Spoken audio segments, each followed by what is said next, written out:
नमस्कार.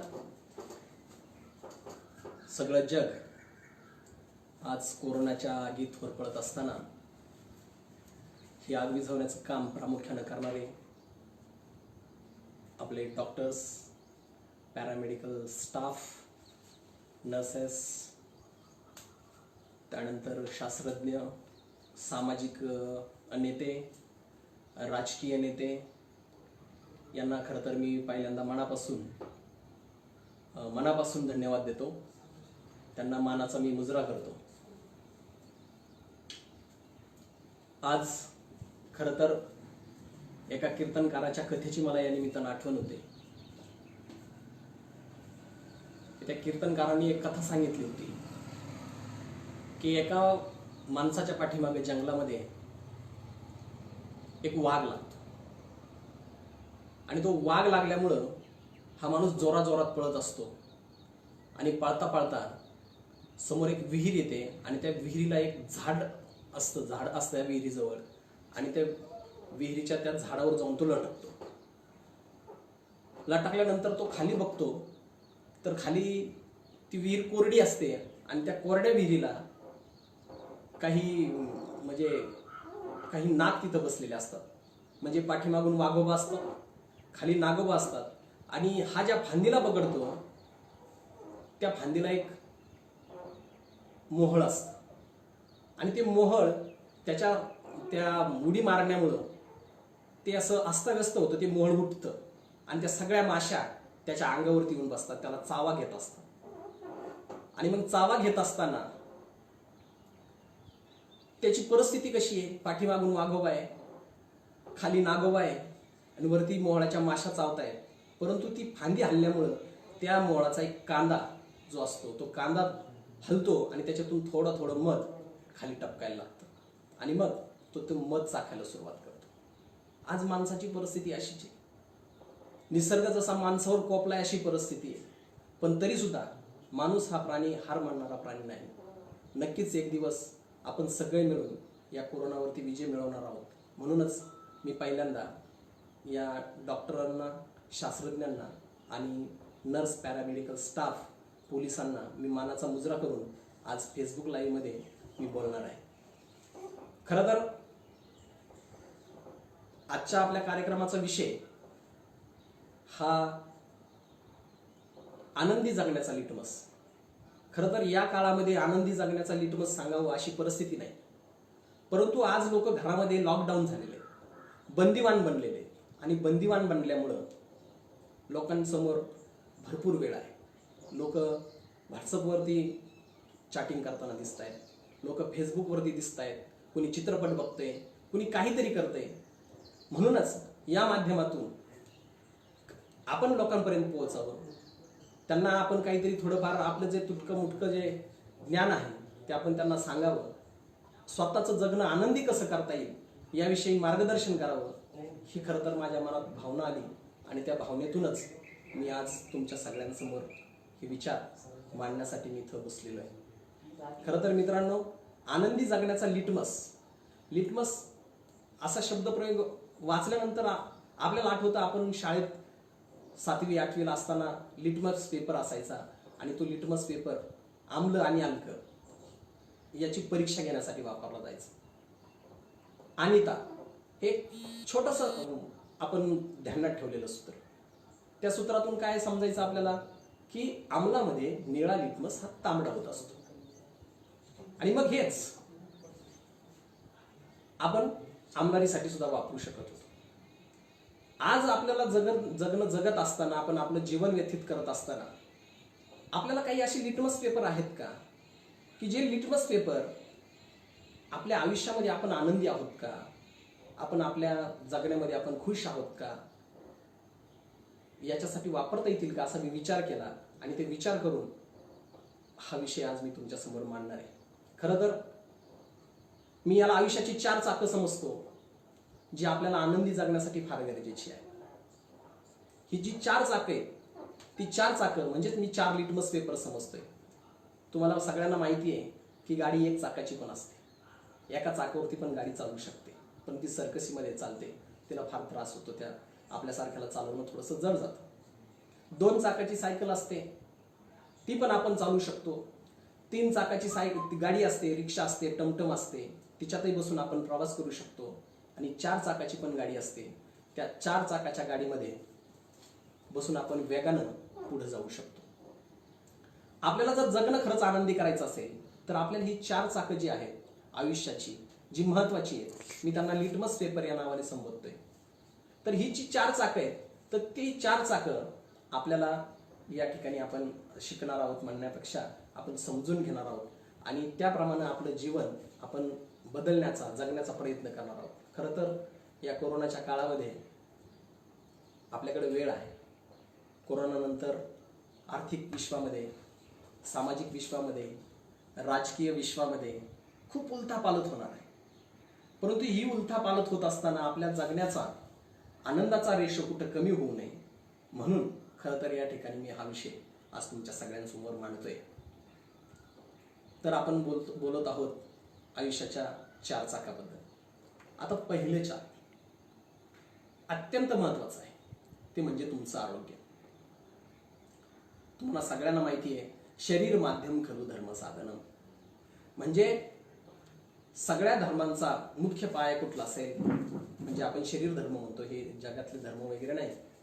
तर त्या धर्मांचा म्हणजे आपल्याला जर चांगलं जगायचं असेल तर आपल्याकडे शरीर चांगलं असलं पाहिजे, निरोगी बळकट शरीर आपल्याकडे असलं पाहिजे. साऊंड बॉडी इन साऊंड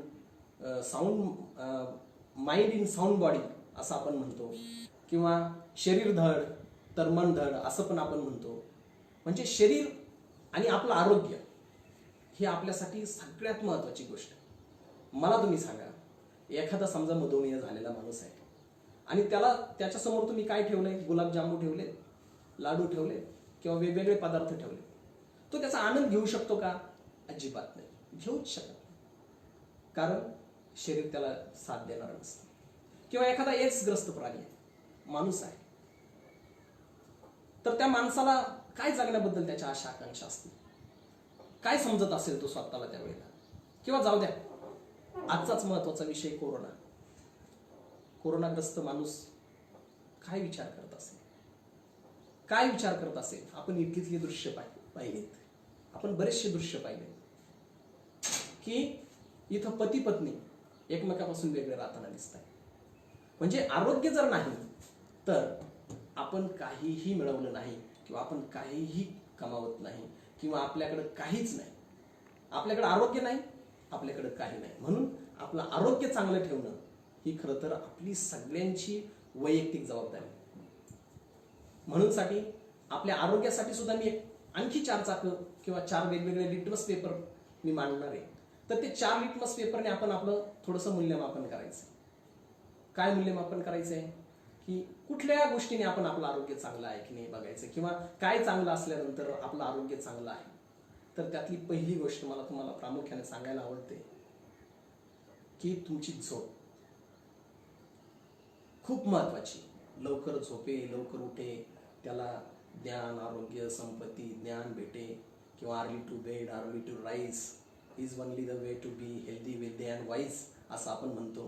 किंवा कुकुड कुकुड करके येता मुर्गा, असं बरंचसं आपल्या धर्मग्रंथांनी किंवा आपल्या तत्वज्ञानांनी आपल्याला सांगून ठेवलंय की लवकर झोपलं पाहिजे. परंतु आज काय गंमत आहे, व्हॉट्सअपवरती, फेसबुकवरती किंवा ट्विटरवरती किंवा वेगवेगळ्या ॲप्सवरती आज सगळे तरुण पोरं आपली रात्र जाळून टाकतात. म्हणजे अख्खी रात्र त्यांची जळते, परंतु त्यांना हे कळत नाही त्यांच्या रात्रीबरोबर त्यांचं आरोग्य पण फार जळतंय. एकदा मी पुण्यातून बसलो होतो आणि पुण्यातून बसल्यानंतर मला आता उशीरच होणार होता म्हणून मी एक साधं स्टेटस ठेवलं 12 वाजता. पहाटे येईपर्यंत कुणी ना कुणी ते बघत होतं. म्हणजे लोक झोपायलाच तयार नाही. परंतु झोप ही फार महत्वाची. आपल्या आरोग्यामध्ये कमीत कमी 6-8 तास आपण झोपलंच पाहिजे. आपल्याला गाढ निद्रा आलीच पाहिजे. जर आपल्याला गाढ निद्रा येत नसेल तर आपलं आरोग्य चांगलं राहू शकत नाही, याच्यावर माझा पूर्ण आणि पक्का विश्वास आहे. झोपेबाबत फक्त एकच लिटमस पेपर तुम्हाला सांगणार आहे. तो पहिली गोष्ट म्हणजे जर तुम्ही 8 वाजता झोपत असाल तर तुम्ही हिऱ्यासारखं झोपताय. 8 वाजता झोपणं हिऱ्यासारखं 9 वाजता झोपणं सोन्यासारखं, 10 वाजता झोपणं चांदीसारखं, 11 वाजता झोपणं कोळशासारखं, 12 वाजता झोपणं गटारीसारखं. याच्यापेक्षा जर तुम्ही नंतरही जागत असाल तर मला त्याला द्यायला उपमा सुद्धा नाही. सांगायचा मुद्दा एवढाच की झोप ही आपल्या आयुष्यातली एक प्रचंड मोठी गरज आहे. माणूस अन्न पाण्या वाचून किती दिवस राहू शकतो? 80 दिवस माणूस राहू शकलाय, परंतु आपण 2 दिवस झोपलो नाही, 3 दिवस झोपलो नाही तर आपली अवस्था कशी होते? आपण पूर्ण पेंगाळून जातो. म्हणून आपल्याला झोपेला प्राधान्य दिलं पाहिजे. आपली झोप आपण वेळेवर घेतो आहात की नाही याच्याकडे आपण लक्ष दिलं पाहिजे. फार महत्वाची गोष्ट आहे, याच्याकडे दुर्लक्ष करू नका. त्यानंतर आरोग्यामधला दुसरा लिटमस पेपर म्हणजे व्यायाम. काही का पण कमीत कमी स्वतःच्या शरीरासाठी 45 मिनिटं का होईना, 1 तास का होईना तुम्ही व्यायाम केलाच पाहिजे. ही तुमची खूप मोठी गरज आहे. त्याला म्हणजे तुम्ही दवाखान्यात बिल भरू शकता, परंतु इंजेक्शन तुम्हालाच घ्यावं लागतं. त्याच्यामुळं आपण निरोगी राहण्यासाठी आपल्याला व्यायाम फार गरजेचा आहे, खूप खूप गरजेचा आहे. म्हणजे तुम्ही काही करा, तुम्हाला योगा करायचे योगा करा, तुम्हाला सूर्यनमस्कार घालायचे सूर्यनमस्कार घाला, तुम्हाला आणखी काही वर्कआउटला जायचंय वर्कआउटला जा, तुम्हाला जे जे व्यायाम प्रकार करता येत असतील ते करा, परंतु व्यायाम करा. व्यायाम करण्याला अजिबात पर्याय नाही. आणि तुमचा व्यायाम तुम्ही दुसऱ्याला करायला लावू शकत नाही. किंवा मेडिकलमध्ये आज तरी मला व्यायामाची गोळी द्या असं झालेलं नाही. उद्या होईल कदाचित, परंतु आज तर नक्कीच मला असं वाटतं की व्यायामाची गोळी उपलब्ध नाही. त्याच्यामुळे मला सगळ्यांना विनंती करायची, माझे जे कोणी लाईव्ह ऐकणारे मित्र आहेत या सगळ्यांना मला विनंती करायची की मित्रांनो, कृपया व्यायाम करायला सुरुवात करा. व्यायाम ही एक खूप आपली महत्वाची गरज आहे. आपण जर व्यायाम करत नसू तर आपला लिटमस पेपर काही कामाचा नाही. तर तुम्हाला व्यायाम करणं. तुम्हाला एक छोटीशी गोष्ट सांगतो, किती व्यायाम करायचा. डॉक्टर जेवढं औषध देतो ना आपल्याला 5 ml किंवा 3 ml किंवा इंजेक्शन मध्ये भरतो, कमीत कमी तेवढा तरी घाम आपल्या शरीरातून बाहेर आला पाहिजे. इतका व्यायाम आपण केला पाहिजे. फार नाही पण थोडा तरी घाम आपल्या शरीरामध्ये आलाच पाहिजे. आपण आहे ना, आपण आपले हिरो लोक म्हणजे हिंदी चित्रपट सृष्टीतले असतील किंवा मराठी चित्रपट सृष्टीतले लोक असतील, त्यांचं खूप अनुकरण करतो. ते कशी हेअरस्टाईल करतात तसं अनुकरण करतो, ते कपडे कसे घालतात तसं अनुकरण करतो, परंतु ते लोक व्यायाम किती करतात त्याचं आपण अनुकरण कधी करत नाही.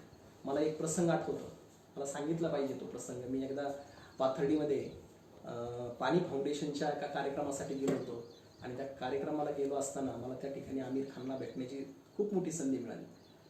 तर मी आमिर खानला तिथं 1.5 तास खोदताना पाहिलं. 1.5 तास तो माणूस घामाने लथपथ झालेला होता आणि काम करत होता.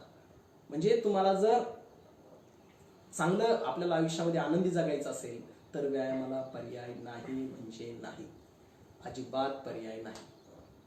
त्यानंतरचा तिसरा लिटमस पेपर मी तुम्हाला या निमित्ताने आज सांगणार आहे. तो पण फार सुंदर आहे, व्यसन.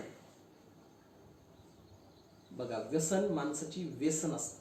जसं एखादा बैल जनावर किंवा त्याला व्यसन टोचतात आणि तो आखडतो, अगदी तशा पद्धतीने व्यसन तुमच्यासाठी व्यसन बनलेले.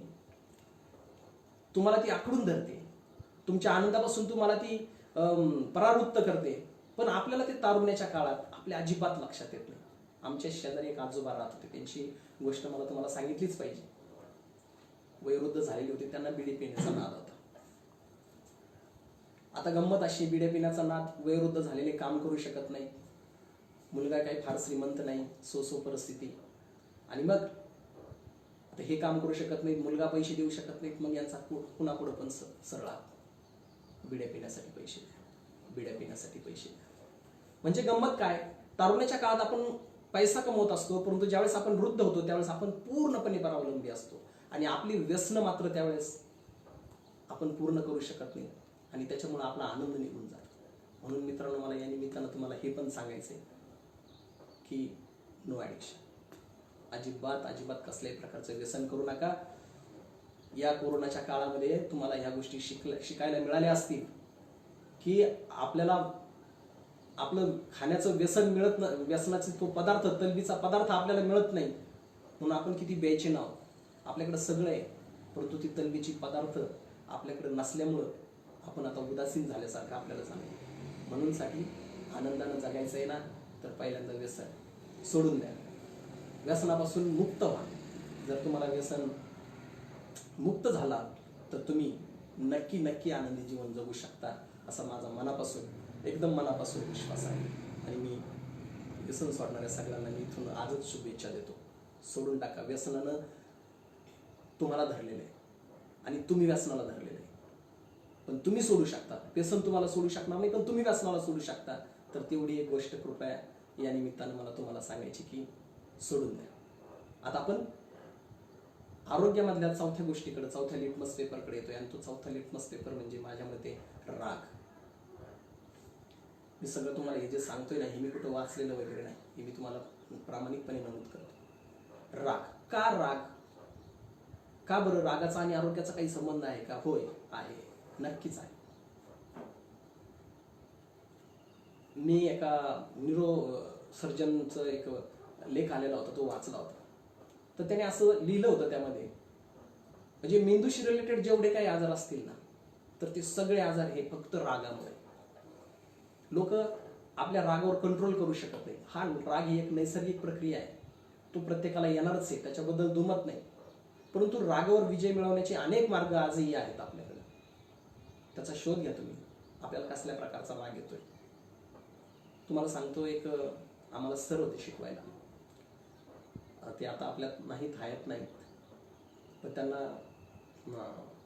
आजारी असताना मी भेटायला गेलो होतो. मला चांगलं आठवतं. माझे मित्र पण माझ्याबरोबरती होते. आणि मग आम्हाला त्यांनी सांगितलं काय, तर त्यांनी सांगितलं की मला फक्त हायपर टेन्शन होतं. हायपर टेन्शनमुळं ही सगळी माझ्या आरोग्याची सगळी घडी विस्कटून गेली. म्हणजे तुम्हाला येणारा राग किती किती तुमच्यासाठी घातक असू शकतो. त्यांनी सांगितलं की रागामुळे शरीरामध्ये रक्ताच्या गुठळ्या तयार होतात आणि त्या रक्ताच्या गुठळ्या तुम्हाला कधी त्रास देतील हे मी सांगू शकत नाही किंवा कुणी सांगू शकत नाही. मित्रांनो, समजा मला तुमचा राग आला, मला राग आलाय तुमचा, तुम्हाला काही परिणाम होणार नाही, काहीही परिणाम होणार नाही. ब्लड प्रेशर माझं वाढेल, माझा रक्ताचा पुरवठा कमी अधिक होईल, जास्त होईल, कमी होईल, तुम्हाला काय? मग का, कशासाठी रागवायचं? जर समोरच्या माणसाला आपल्या रागवण्यामुळं काही परिणाम होत नसेल आणि होणारा सगळा परिणाम जर आपल्याला भोगावा लागत असेल, तर कशासाठी हा राग? म्हणूनसाठी मित्रांनो, या निमित्तानं तुम्हाला हेही सांगू इच्छितो की please keep safe distance from your अँगर. Hate अँगर असं सुद्धा म्हणतात की जर तुम्हाला राग येत असेल तर तुम्हाला वेगळ्या शत्रूची काहीही गरज नाही. तुमचा राग हाच तुमच्या आनंदाचा मला वाटतं शत्रू आहे. तर कृपया करून तुम्ही याच्यापासून खूप खूप खूप खूप लांब राहिलं पाहिजे असं मला मनातून वाटतं.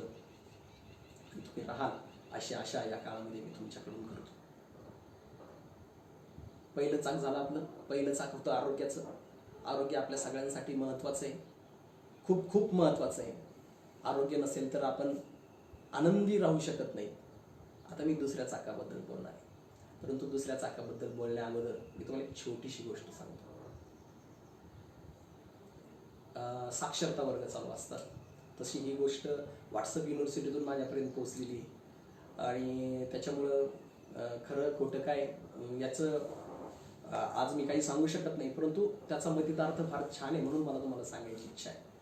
तर एक रात्र शाळा आहे, तिथं साक्षरताचे वर्ग चालू आहेत आणि तिथं सगळ्या महिला बसलेल्या आहेत आणि त्या महिलांना ते शिक्षक काय करतात, तुमच्या परिचित लोकांची 100 नावं लिहा असा एक त्यांना म्हणजे होमवर्क देतात किंवा त्यांना ते एक अभ्यास देतात. आणि मग त्या महिला ज्या बसलेल्या असतात त्याच्यापैकी त्या सगळ्या महिला आपली 100 नावं लिहून काढतात आणि 100 नावं लिहून काढल्यानंतर ते आपल्या सरांना दाखवतात. त्यातली एक महिला पुढे येते. मग काय होतं, ते सर त्या महिलेला म्हणतात की आता असं कर, याच्यातली 50 नावं पुसून टाक. 50 नावं पुसून टाक. मग ती पटापटा लांबचे पाहुणे रावळे हे सगळ्यांची नावं पुसून टाकते. राहिली 50 नावं. मग तिला परत सांगतात ते सर, ते शिक्षक, की आता यातली आणखी 25 नावं तू परत पुसून टाक. आता पुन्हा 25 नावं पुसायची. मग ती थोडासा विचार करते आणि परत 25 नावं मैत्रिणी वगैरे यांची नावं खोडून टाकते. नंतर परत ते सर त्या महिलेला म्हणतात आता यातली फक्त 15 नावं खोडून टाक. आता मात्र तिच्या डोळ्यात पाणी, आता तिच्या डोळ्यात पाणी आले. आता कोणते नावं खोडायची, कारण त्या 10च्या यादीमध्ये तिचे आई वडील आहेत, तिचे सासू सासरे आहेत, तिची मुलं बाळ आहेत. आणि मग आता काय करायचं. पण ती कसं बसं नाहीला जाईल तिकडच्या माहेरकडची सगळी नावं ती खोडून टाकते. आता फक्त 5 नावं राहिली. आता फक्त तिचं कुटुंब आहे, तिचं स्वतःचंही नाव त्यात आहे. आता काय. मग सर परत सांगतात तिला की आता असं कर, याच्यातली आणखी 2-3 नावं पुसून टाक. 3 नावं पुस. मग ती स्वतःच्या पोटच्या लेकरांची नाव पण पुसते. आता मात्र तिला रडूच आवडत नाही. राहिलं फक्त नवऱ्याचं नाव आणि तिचं नाव राहिलं नसतं. मित्रांनो, ही गोष्ट सांगण्याच्या पाठीमागचा माझा उद्देश एवढाच आहे की नातेसंबंध ती तर काल्पनिक कथा आहे. काल्पनिक कथेत आपल्या जवळच्या लोकांची नावं खोडायला आपल्याला त्रास होतो. मग आपल्याला नातेसंबंध जे आहेत ती नातेसंबंध आपल्याला जपून ठेवणं आपली फार मोठी गरज आहे. कुठले नातेसंबंध जपायचे या गोष्टीवरूनच मी एक सूर्यमालेसारखा एक चार्ट तयार केला आहे. सूर्यमालाच म्हणून आपण नातेसंबंधाची सूर्यमाला. म्हणजे त्याच्यात सूर्य कोण आहे. सूर्य तो पुरुष आहे, करता पुरुष घरातला, किंवा ती घरातली करती महिला पण असू शकेल. ती सूर्य आहे आणि तिच्या भोवती काही ग्रह फिरतायत, म्हणजे काही नाते फिरतायत. आता पुरुषाच्या थोडंसं नजरेतून मी सांगतो, म्हणजे महिलेच्या नजरेतूनही सांगू शकतो, परंतु मी पुरुषाच्या नजरेतून वेळेच्या अभावी मी फक्त पुरुषाच्या नजरेतून सांगतो. तर पुरुष सूर्याच्या ठिकाणी आहे. त्याच्या भोवती फिरणारा पहिला ग्रह आहे ती त्याची पत्नी. ती म्हणजे माहेर सोडून तिचे सगळे गणगोत सोडून तुमच्याजवळ राहायला आलेली असते. त्याच्यामुळे ती तुमचा पहिला ग्रह आहे. ती तुमच्या भोवती पूर्ण विसंबून. आपण मग थोड्या वेळापूर्वीच्या कथेत पण तेच ऐकलं की तो पहिला ग्रह आहे. त्याच्यानंतर त्याच्या भोवती फिरणारा जो दुसरा ग्रह आहे, तो दुसरा ग्रह कोण आहे. तर तो दुसरा ग्रह म्हणजे तुमची लेकरं आहे. त्यांना वेळ द्या. एक वेळेस तुम्ही तुमच्या मुलांना चॉकलेट नाही दिलं तरी सुद्धा ते मुलं थोड्या वेळ रडतील. पण तुम्ही जर त्यांना वेळ दिला नाही तर तुम्हाला आयुष्यभर रडल्याला पर्याय नाही. आपल्या मुलांना वेळ द्या. ते काही तुम्ही पाळलेले पाळीव जनावरं नाहीत की तुम्ही त्यांना खाऊ पिऊ घालताय. सगळं करता. जसं जनावरांना तुम्ही खाऊ पिऊ घालताय, त्यांना दवाखान्यात पण नेताय आणि मुलांसाठी ते करताय. फक्त मुलं ही तुमची अशी आहेत की तुमच्या वेळेची ती पूर्ण केलेली असते. 10 वर्षापर्यंत मी एक कोर्स केलेला आहे. त्या कोर्समध्ये मला शिकवलेलं आहे ब्रेन बेस एज्युकेशन त्याचं नाव होतं. तर त्याच्यामध्ये सांगितलं होतं की 10 वर्षापर्यंत तुमच्या मुलांना तुमची खूप गरज असते. 10 वर्षापर्यंत तुमच्या मुलांना जर तुमचा वेळ मिळाला तर ते जगातल्या कुठल्याही आव्हानांना सामोरं जाऊ शकतात. एवढंच काय, तुम्ही 10 वर्षापर्यंत मुलांसोबत राहिलात, खेळलात तर नक्कीच ती मुलं तुमचा सांभाळ केल्याशिवाय राहणार नाही, असं मला या ठिकाणी नम्रपणे सांगायचं. म्हणजे मुलांना वेळ द्या. 3 नंबरचा तुमच्या भोवती फिरणारा ग्रह, त्याचं नाव तुमची आई वडील. ते सर्वस्वी तुमच्यावर अवलंबून नसले तरी म्हातारपणा तुमची त्यांना गरज आहे. त्यांना दवाखान्यासाठी, त्यांना मानसिक आधार म्हणून त्यांना तुमची गरज आहे आणि तुम्हालाही त्यांची गरज आहे. असं समजू नका की फक्त त्यांना गरज आहे, तुम्हाला सुद्धा त्यांची गरज आहेच म्हणजे आहेच. आई वडील आपल्या जीवनामध्ये खूप मोठा रोल निभवत असतात. तर महत्वाची गोष्ट आहे आई वडील. काय असतात आई वडील आपल्यासाठी. तर मी थोडीशी कविताच वाचतो त्यांच्यासाठी, आई वडिलांसाठी. एक झाड जुनाट वाढलेलं, लतावेलींनी पूर्ण वेढलेलं, झाड आला काळ आला, झाड कोसळले, लतावेलींनी अश्रू ढासळले. लतावेली आजही जगतायत, पोरकेपणाने आधार शोधतायत, पण आई वडील आपला आधार ते नसतात. प्रेम प्रीतीचा अंधार. खरं तर आपल्यावर कोण प्रेम करत असेल तर फक्त आणि फक्त आपली आई, आपले वडील आपल्यावर प्रेम करत असतात. त्याच्यामुळे कृपया करून त्यांच्यापासून दूर जाऊन राहू नका. कामानिमित्ताने जात असाल तर त्यांची चौकशी ठेवा, त्यांच्या आरोग्याची काळजी घ्या. हे तुम्हाला आनंदी जगण्यासाठी फार गरजेचं आहे असं माझं मत आहे. त्याच्यानंतर पुढचा जो 4 नंबरचा ग्रह आहे तर तो तुमचा कामाशी संबंधित आहे. तुम्ही बॉस असाल किंवा तुम्ही नोकर असाल. तुम्ही जर बॉस असाल तर तुम्ही तुमच्या हाताखालच्या कर्मचाऱ्यांची काळजी घेतली पाहिजे, त्यांचं भलं केलं पाहिजे. जर तुम्ही त्यांचं भलं करणार असाल तरच तुम्हाला आनंद मिळेल. तुम्ही जर त्यांचं वाटोळं करणार असाल तर तुम्हाला कदापिही आनंद मिळणार नाही. किंवा तुम्ही नोकर असाल आणि तुम्ही तुमच्या मालकासाठी काम करत नसाल तरी सुद्धा तुम्हाला कधीही आनंद मिळणार नाही म्हणजे नाही. मला एक अब्दुल कलामांची गोष्ट या ठिकाणी सांगावीशी वाटते. अब्दुल कलाम आपल्या लॅबमध्ये काम करत होते. त्यांचा एक सहकारी होता. त्यावेळेस अब्दुल कलाम बॉस होते आणि त्यांचा हाताखालचा जो कर्मचारी होता तो त्यांचा म्हणजे असिस्टंट सायंटिस्ट होता, तो सहशास्त्रज्ञ होता. आणि दोघांची म्हणजे दुपारच्या वेळी चर्चा झाली असेल तर त्या चर्चेमध्ये तो सहकारी त्यांना म्हणतो की आज संध्याकाळी मी माझ्या मुलांना, माझ्या पत्नीला असं एखाद्या जत्रेमध्ये फिरून आणावं तसं फिरून आणायच्यासाठी शब्द दिलाय. आणि त्यांचं मग ते काम सुरू राहिलं. तो सहकारी जो होता तो कामात गुंतून राहिला, व्यग्र राहिला. त्याच्या लक्षात पण नाही आलं की आपण आपल्या पत्नीला, मुलांना शब्द दिलाय. परंतु अब्दुल कलाम त्यांना ते आठवलं. त्यांनी आपली गाडी काढली आणि त्या मुलांना फिरवून आणलं. आणि नंतर ज्यावेळेस तो बाप किंवा तो सायंटिस्ट त्या ठिकाणी घरी गेला त्यावेळेस मुलं अति आनंदात दिसले. मग त्याला वाटलं की ही मुलं इतकी आनंदात काय. मग त्यांनी सांगितलं की कलाम साहेब या ठिकाणी आले होते आणि त्यांनी आम्हाला फिरायला नेलं होतं. म्हणजे आपल्या माणसांची आपल्या व्यवसायामध्ये जे कोणी आपले सह पार्टनर असतील, बंधू असतील किंवा आपल्या व्यवसायाच्या निमित्ताने आपल्याशी त्यांचा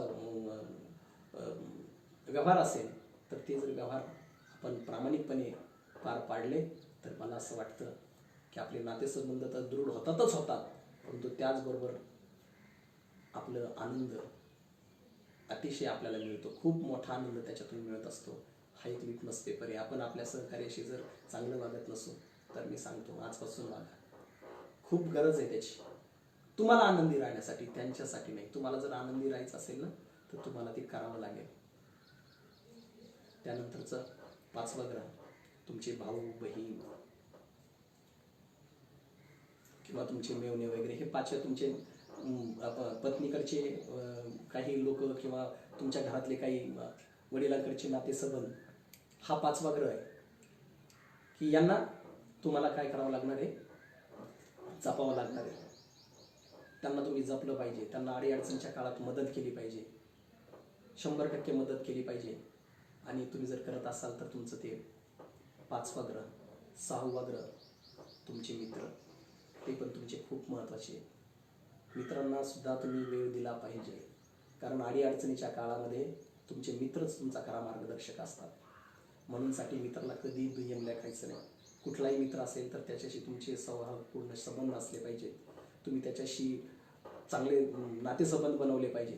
अर्थात कुठल्याही मित्रांबद्दल बोलत नाही. व्हॉट्सअपवरचे मित्र, फेसबुकवरचे मित्र हे तुमचे मित्र नाही. मित्र कुणाला म्हणावं याच्याबद्दल पण मला एकदम माझी स्पष्ट कल्पना आहे. ज्यांच्या घरामध्ये तुम्ही जाऊ शकता, जेवू शकता किंवा जे तुमच्या घरी येऊन खाऊ शकतात, राहू शकतात, तुमच्या कार्यक्रमामध्ये उपस्थित असू शकतात, किंवा त्या लोकांना तुम्ही मित्र समजलं पाहिजे. नुसती व्हॉट्सअपवर श्रद्धांजली, व्हॉट्सअपवर बर्थडे हे तुमचे मित्र नाहीत. त्यांनी फक्त त्यांची एक टाइमपास म्हणून तुम्हाला मित्र मानलेलं असतं.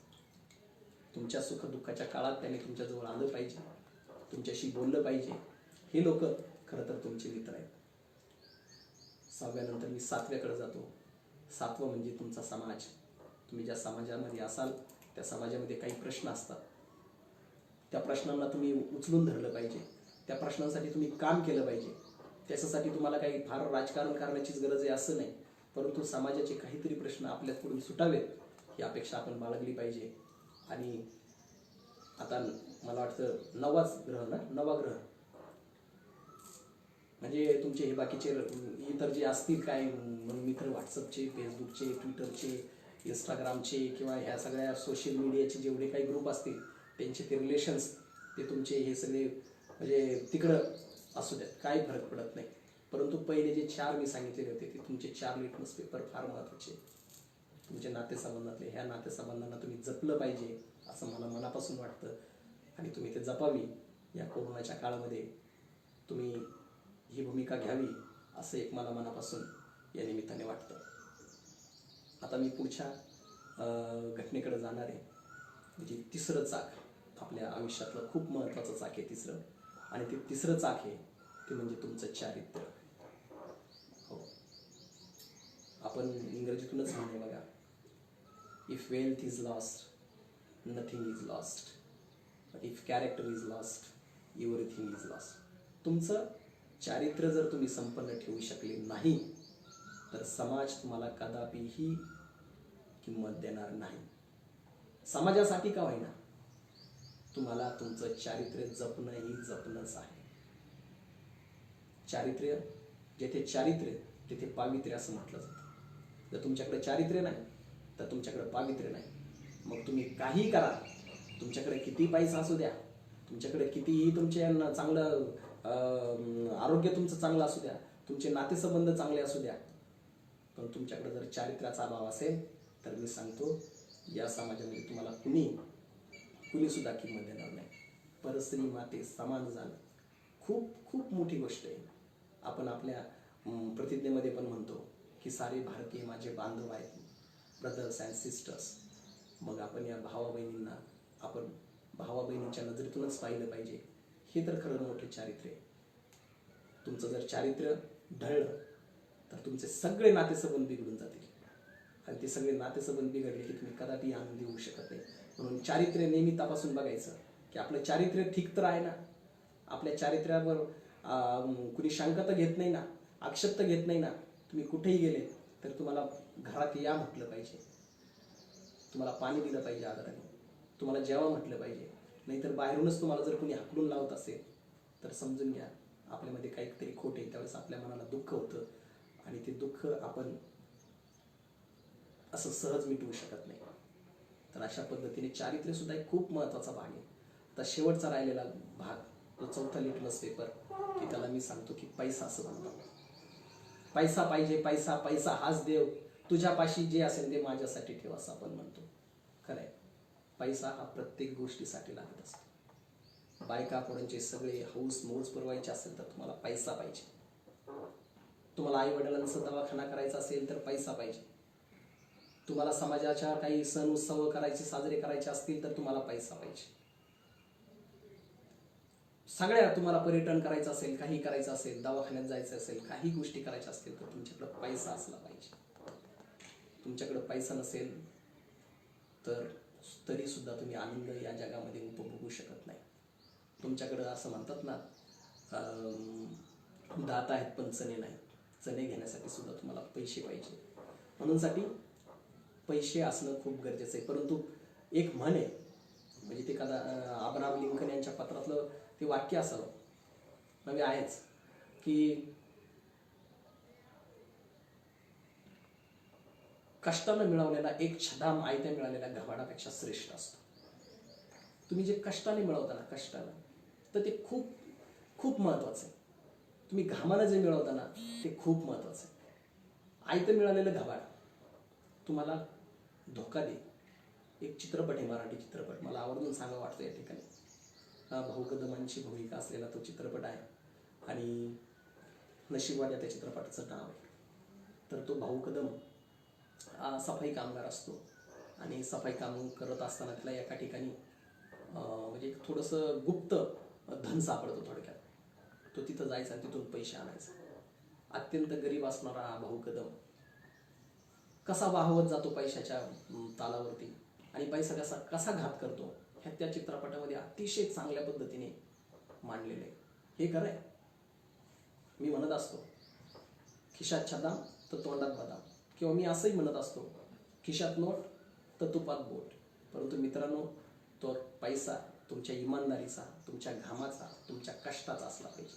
काही करा त्याच्यासाठी धुनी भांडी करा, त्याच्यासाठी तुम्ही कष्टाची कामं करा, तुम्ही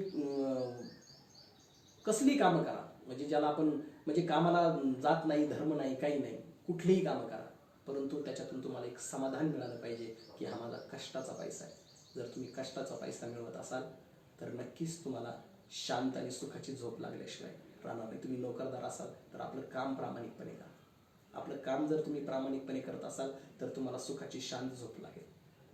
आणि तुम्हाला शांत सुखाची झोप तेव्हाच लागेल जेव्हा तुम्ही तुमच्या मनाशी किंवा तुम्ही तुमच्या कामाशी प्रामाणिक असता. म्हणून आपल्या कामाशी प्रामाणिक राहणं ही सुद्धा खूप खूप मोठी गोष्ट आहे. मित्रांनो, पैसा हवाच आहे, परंतु त्याच्याबरोबर नैतिकता पण हवी. तुमच्याकडे जर पैसा जास्त झाला तर त्याचा परिणाम उलटा पण होत असतो.